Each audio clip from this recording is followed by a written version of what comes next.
فانطلقا حتى إذا ركبا في السفينة خرقها قال أخرقتها لتغرق أهلها لقد جئت شيئا إمرا۔ پس دونوں چل دیے یہاں تک کہ جب دونوں کشتی میں سوار ہوئے تو خضر علیہ السلام نے اس کشتی میں شگاف کر دیا۔ موسیٰ علیہ السلام نے کہا کیا آپ نے اسے اس لیے شگاف کر کے پھاڑ ڈالا ہے کہ آپ کشتی والوں کو غرق کر دیں؟ بے شک آپ نے بڑی عجیب بات کی۔ قال ألم أقل إنك لن تستطيع معي صبرا۔ خضر علیہ السلام نے کہا کیا میں نے نہیں کہا تھا کہ آپ میرے ساتھ رہ کر ہرگز صبر نہیں کر سکیں گے؟ قال لا تؤاخذني بما نسيت ولا ترهقني من أمري عسرا۔ موسیٰ علیہ السلام نے کہا آپ میری بھول پر میری گرفت نہ کریں اور میرے اس معاملے میں مجھے زیادہ مشکل میں نہ ڈالیں۔ فانطلقا حتى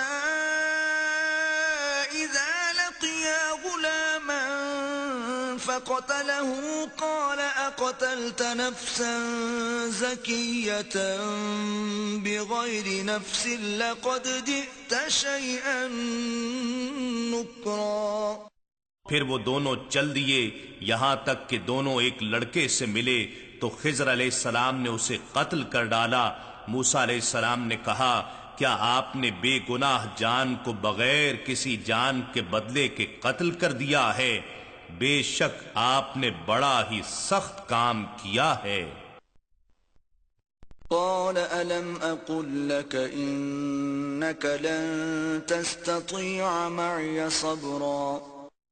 خضر علیہ السلام نے کہا کیا میں نے آپ سے نہیں کہا تھا کہ آپ میرے ساتھ رہ کر ہرگز صبر نہ کر سکیں گے؟ قال إن سألتك عن شيء بعدها فلا تصاحبني قد بلغت من لدني عذرا۔ موسیٰ علیہ السلام نے کہا اگر میں اس کے بعد آپ سے کسی چیز کی نسبت سوال کروں تو آپ مجھے اپنے ساتھ نہ رکھیے گا، بے شک میری طرف سے آپ حد عذر کو پہنچ گئے ہیں۔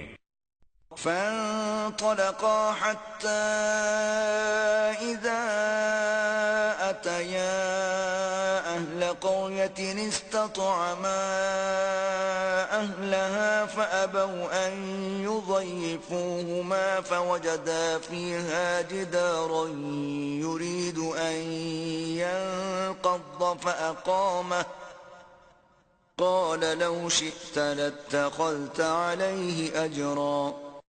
پھر دونوں چل پڑے یہاں تک کہ جب دونوں ایک بستی والوں کے پاس آ پہنچے، دونوں نے وہاں کے باشندوں سے کھانا طلب کیا تو انہوں نے ان دونوں کی میزبانی کرنے سے انکار کر دیا۔ پھر دونوں نے وہاں ایک دیوار پائی جو گرا چاہتی تھی تو خضر علیہ السلام نے اسے سیدھا کر دیا۔ موسیٰ علیہ السلام نے کہا اگر آپ چاہتے تو اس تعمیر پر مزدوری لے لیتے۔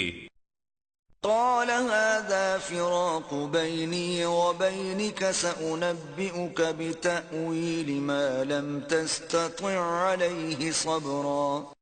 خضر علیہ السلام نے کہا یہ میرے اور آپ کے درمیان جدائی کا وقت ہے، اب میں آپ کو ان باتوں کی حقیقت سے آگاہ کیے دیتا ہوں جن پر آپ صبر نہیں کر سکے۔ أما السفينة فكانت لمساكين يعملون في البحر فأردت أن أعيبها وكان وراءهم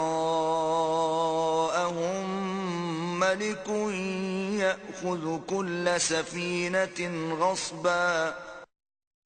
وہ جو کشتی تھی سو وہ چند غریب لوگوں کی تھی، وہ دریا میں محنت مزدوری کیا کرتے تھے، بس میں نے ارادہ کیا کہ اسے عیب دار کر دوں، اور اس کی وجہ یہ تھی کہ ان کے آگے ایک جابر بادشاہ کھڑا تھا جو ہر بے عیب کشتی کو زبردستی مالکوں سے بلا معاوضہ چھین رہا تھا۔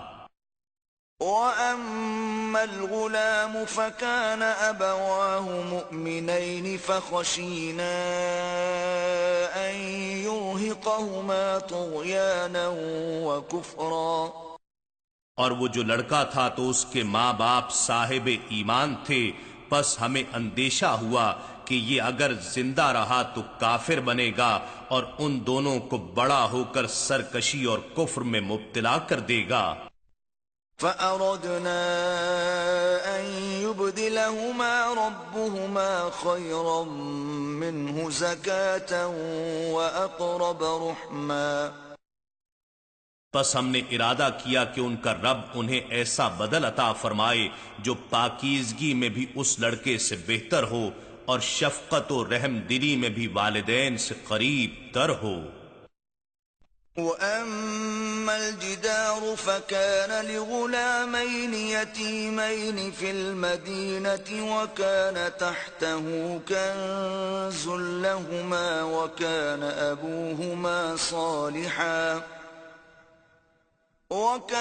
أَبُوهُمَا صَالِحًا فَأَرَادَ رَبُّكَ أَن يَبْلُغَا أَشُدَّهُمَا وَيَسْتَخْرِجَا كَنزَهُمَا رَحْمَةً مِّن رَّبِّكَ